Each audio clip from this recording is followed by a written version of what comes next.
Nos encontramos en la ciudad de Tesalónica, que se llamaba Tesaloniki en el tiempo bíblico. Lo interesante es que ayer fuimos al museo de judíos de esta ciudad.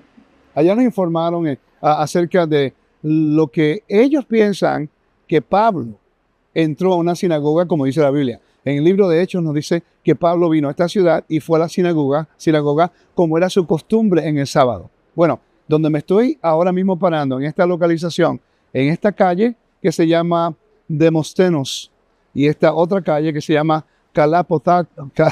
Kalapotaki, que en esta calle aquí, no sé si es en este lado o no sé si es al cruzar la calle, pero de acuerdo a la costumbre y la tradición, de acuerdo al museo judío, aquí se encontraba la sinagoga antigua Etz Haim, que fue la sinagoga que de acuerdo al mismo museo judío de Tesalónica, donde Pablo fue a enseñar. Esa sinagoga era tan antigua que duró hasta el 1917, en la cual tuvo destrucción, obviamente por la Primera Guerra Mundial y hubo un fuego. Entonces, lo interesante es que cuando nosotros caminamos lo que es la historia bíblica, la geografía bíblica, y vamos a una ciudad como esta, todavía existe evidencia de lo que la Biblia nos dice.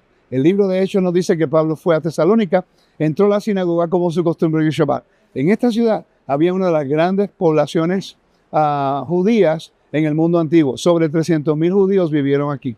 Ahora, menos de 1,500 están en este lugar. Así que la Biblia sí establece la evidencia basado en la cultura y lo que es la topografía y la geografía. Y esta es una de las cosas que estamos aprendiendo en nuestro viaje a Asia Menor, al norte de Grecia y esta semana en Atenas. Cuando estudiamos las Escrituras, nosotros tenemos que considerar la importancia de una ciudad, no solamente estratégicamente lo que es por mar, el comercio por mar, pero también por tierra. Detrás de mí se encuentra una torre que era un marcador en el tiempo otomano y una prisión.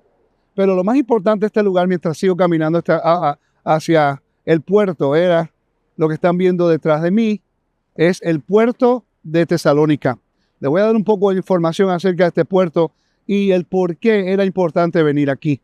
Cuando Pablo estuvo viajando, en todos sus viajes, él iba a lugares específicos, estratégicos, logísticamente entendiendo que para poder llegar a una gran cantidad de personas, tú tienes que ir al lugar donde hay muchas personas, obviamente 200,000 personas en el tiempo bíblico en esta ciudad, que era como una metrópolis en aquel tiempo. La importancia geográfica de esta ciudad, en la cual conectaba a Europa con Asia, y también lo que era el punto principal, que era el mar. ¿Qué tenía que ver tanto este puerto? ¿Por qué tan importante? Por cierto, en el tiempo otomano, los turcos dominaban el mundo, especialmente esta área. Hicieron una invitación después que los sefarditas fueron exiliados de España. Muchos de los sefardín, vinieron y se quedaron aquí. Por cierto, había una cantidad de 300,000 judíos a cierto punto en la historia. Esta ciudad ha estado aquí desde antes, el tiempo de Macedonia, de Alejandro Magno, que ha tenido una gran importancia. Era el punto principal de la provincia romana en el tiempo de Pablo. Pablo entendía estas cosas. Él sabía el lugar importante donde tenía que ir. Temprano hice un corto video del lugar donde él visitó, que el mismo museo judío nos decía que de acuerdo a la tradición era la sinagoga Etz Haim, que la cual Pablo predicó. Existió hasta el 1917. Quiere decir que lo que estamos viendo aquí no solamente es un antiguo puerto, pero para nosotros creyentes en Yeshua nos ayuda a entender que lo que vemos en las Escrituras verdaderamente tiene y valida lo de la existencia de Pablo y del Evangelio y de los creyentes en Yeshua en ese tiempo. Entonces, ¿cuál era la importancia de este lugar que sobresalía en el mundo antiguo? De acuerdo al comentario, dice, la ciudad de Tesalónica floreció durante cientos de años, en parte gracias por su ubicación ideal. Estaba situada a orillas de un puerto hospitalario en el Golfo Termaico. El Golfo Termaico, que es en el mar Egeo. Si buscas en el mapa de Grecia y Asia, es en el norte. ¿Ok? Ahora, recuerden que también habían lo que era leyes marítimas, rutas marítimas. Y esta era una de las más importantes. Entre Corinto, al sur de Atenas, Éfeso, en Asia, al oeste de Asia Menor, y también en el norte de Macedonia. Todo era como un triángulo estratégico para el mercado en aquel tiempo. Entonces nos dice, el Golfo Telmaico cerca de la esquina noroeste del mar Egeo. En los días del apóstol Pablo, era el principal puerto marítimo de la provincia romana de Macedonia, Tesalónica. Se ubicaba junto a Corinto y Éfeso, los principales puertos de la provincia de Acaya y Asia, como un gran centro marítimo.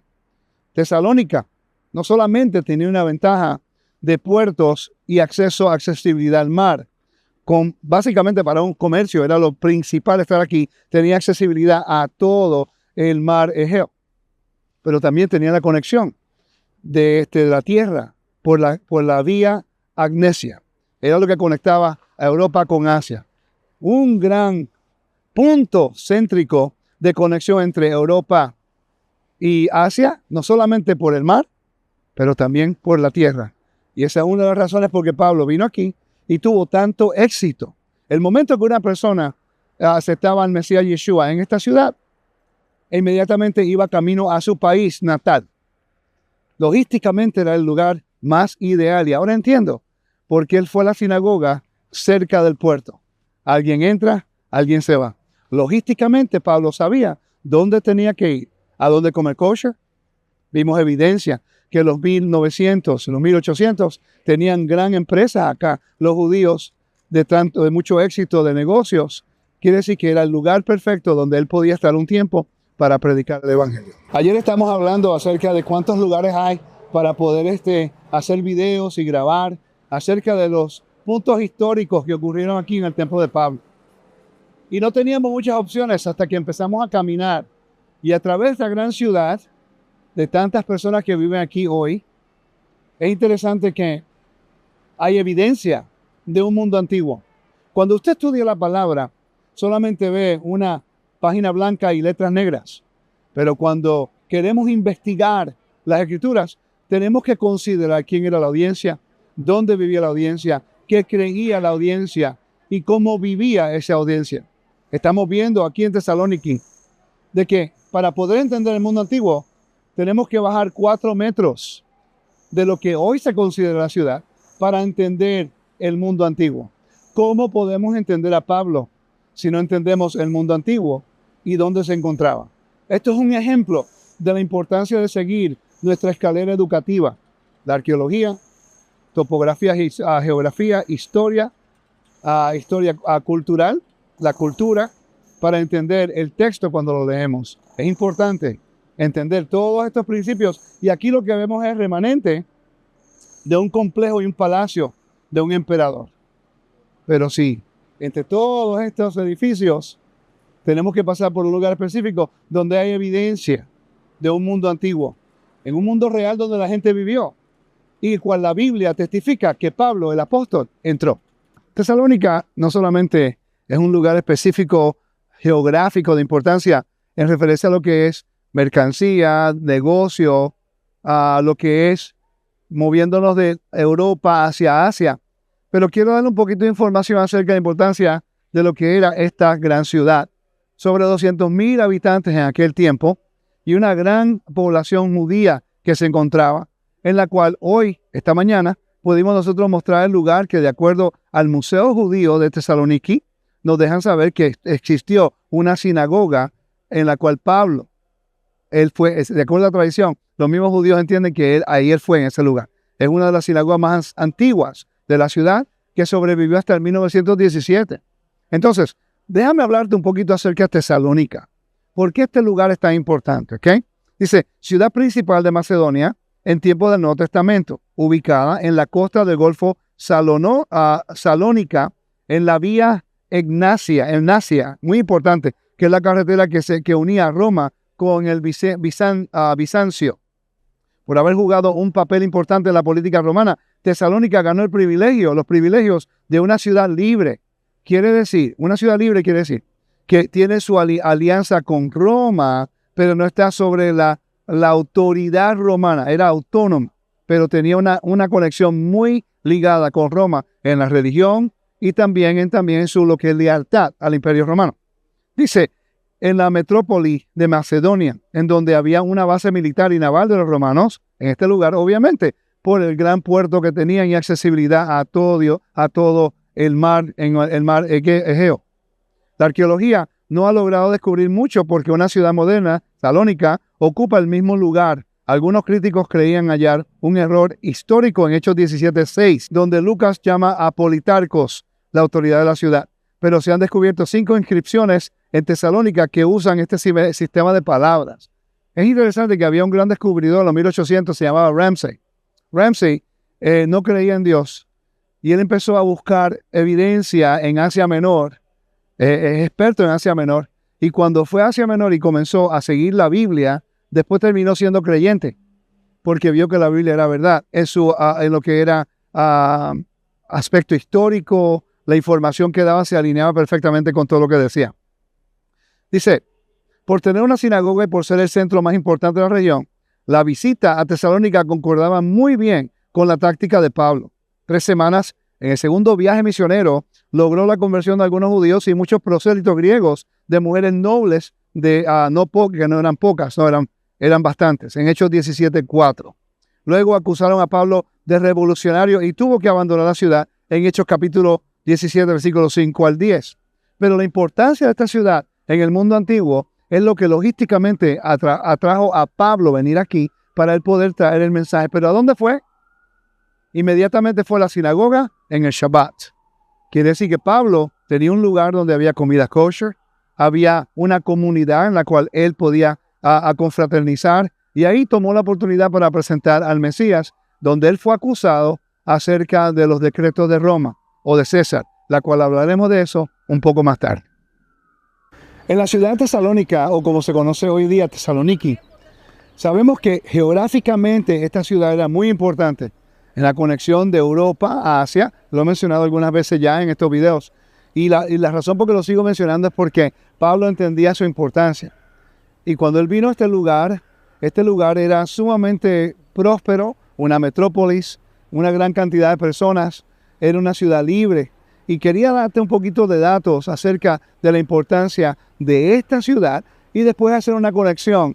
Cuando Pablo entró a la sinagoga y empezó a enseñar acerca de Yeshua como el Mesías, y los judíos lo sacaron, y cuando fue a la casa de Jason, entonces allí fue y los sacaron de la ciudad e hicieron una gran acusación en contra de ellos, que estaban enseñando acerca de otro rey y transgrediendo lo que eran los decretos de César. Pero antes de llegar allá, que me gustaría hablar un poquito acerca de la importancia de Tesalónica, donde se llamaba Macedonia. Esta ciudad lleva aquí de mucho tiempo antes del Mesías, de Yeshua y Pablo, casi 200, 300 años antes, en el tiempo de Filipo, el gran rey de Macedonia, el papá de Alejandro Magno. Ya estamos teniendo una idea de la importancia de este lugar. Dice, Tesalónica, ciudad principal de Macedonia en tiempos del Nuevo Testamento, ubicada en la costa del Golfo Salónica, en la vía Egnacia, la carretera que unía Roma y Bizancio. Por haber jugado un papel muy importante en la política romana, Tesalónica ganó los privilegios de una ciudad libre en la metrópoli de Macedonia, en donde había una base militar y naval de los romanos. La arqueología nos habla acerca, ha logrado descubrir muchos porque una ciudad moderna, esta se llama Salónica, ocupa el mismo lugar.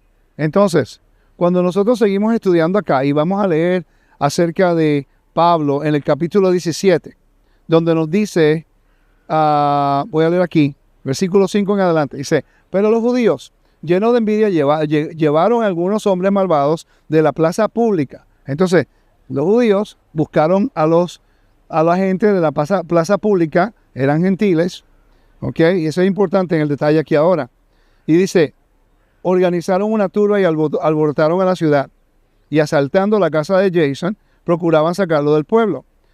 Al no encontrarlo, arrastraron a Jason y a algunos de los hermanos ante las autoridades de la ciudad, gritando, esos que han trastornado el mundo han venido acá también. Quiere decir que ya habían escuchado de ellos antes de llegar acá. Interesante. Como yo en mi estudio Libros Romanos, como la razón por que Claudio exilió a los judíos de Roma fue por la causa y la controversia de lo que es el Cristos, lo que era el Mesías. Estaba un conflicto entre los judíos y que creían y los judíos que no creían, y estaba causando mucho problema en el mundo greco-romano. Dice el versículo 8 dice, y alborotaron la multitud y las autoridades de la ciudad que oían esto, pero después de recibir una fianza de Jason, de los otros lo soltaron. ¿Ok? Entonces, cuando seguimos buscando, está hablando acerca de los decretos de César. Cuando vemos en la Biblia, lo estoy buscando aquí, ahora no lo encuentro. Aquí está. Versículo 7. Dice, y Jason los ha recibido y todos ellos actúan contra los decretos de César, diciendo que hay otro rey, Yeshua. Y ahora tenemos que investigar qué son esos decretos de César. Entonces, en el mundo antiguo, una ciudad que caía bajo el culto imperial hacía un juramento de lealtad. Cuando no entendemos ese juramento de lealtad, no vamos a entender el por qué los judíos buscaron de las personas locales para sacar a Pablo de ese lugar. Porque los judíos tenían la autoridad y tenían el permiso del Imperio Romano para poder reunirse en sus sinagogas, guardar el sábado y enseñar la Torá, siempre y cuando lo hicieran bajo la autoridad de ellos allí. Entonces, los decretos de César. Los césares romanos emitieron decretos, dogmas, advirtiendo a cualquiera sobre la predicción de un cambio de gobernante sobre el imperio. César Augusto emitió un edicto en el año 11, antes de la era común, prohibiendo explícitamente el uso de la astrología para predecir el día de su muerte o de cualquier otra persona. El emperador Tiberio reafirmó este decreto condenando a muerte a los extranjeros que lo ignoraban. Ahora, mira qué interesante. Te voy a dar un ejemplo importante, porque este ejemplo nos va a ayudar a entender Romanos capítulo 10, versículo 9. Dice, en respuesta a estos decretos, algunas ciudades se comprometieron con el César ofreciendo juramentos de lealtad. Un ejemplo de este tipo de juramento procede de la ciudad de Paphlagonia, en Asia Menor. Dice, el juramento dice de esta forma, y yo quiero estar seguro que ustedes sepan que yo no adhiero nada mi lealtad a este juramento, sino al Dios de Israel. Dice, juro que apoyaré a César Augusto, a sus hijos y descendientes, durante toda mi vida, de palabra, obra y pensamiento, que en lo que les concierna, no perdonaré ni cuerpo ni alma, ni vida ni hijos, que siempre que vea o oiga que se dice, planee o hace algo contra ellos, lo denunciaré. Y a quien quiera que consideren enemigo lo atacaré y perseguiré con las armas y la espada por tierra y por mar. Ahora entendemos por qué en el primer siglo los judíos buscaron a las personas locales y los crearon el conflicto para que ellos, como habían hecho juramento al emperador, los judíos no. La razón es, si hubieran hecho juramento al emperador, no podían adorar en la sinagoga. Tenían que ir al culto imperial. Buscaron a la gente de la ciudad y le dijeron, esta persona está enseñando a otro rey. Y ahí es cuando ellos lo expulsaron. En otro lugar le pegaron. En otro lugar lo pusieron en una prisión. Porque él estaba enseñando de que había otro señor, otro curios, otro amo, justo, bueno, enviado por el Eterno, comparado con el emperador, que oprimía, perseguía y que era el hijo de otro Dios que no existe. Entonces estamos viendo como el pueblo judío en ese lugar, en esta ciudad, que una vez existió aquí, los judíos, que hoy hay menos de 3,000, con 1,400 nada más, utilizaron la ley romana para expulsar a Pablo. Y después cuando Pablo fue como 1 hora de aquí en Berea, y el mensaje fue recibido por los judíos en Berea, personas de aquí, judíos de acá, siguieron a ese lugar y allá comenzaron el mismo problema y la misma situación. Ahora yo entiendo Romanos 10, capítulo 10, versículo 9, que si confiesas con tu boca que Yeshua es tu amo y crees en tu corazón que Dios lo resucitó de los muertos, serás salvo. Ese es lo que es el juramento de lealtad al Dios de Israel, que ha puesto a su Hijo como líder y el futuro Rey de Israel aquí en la tierra.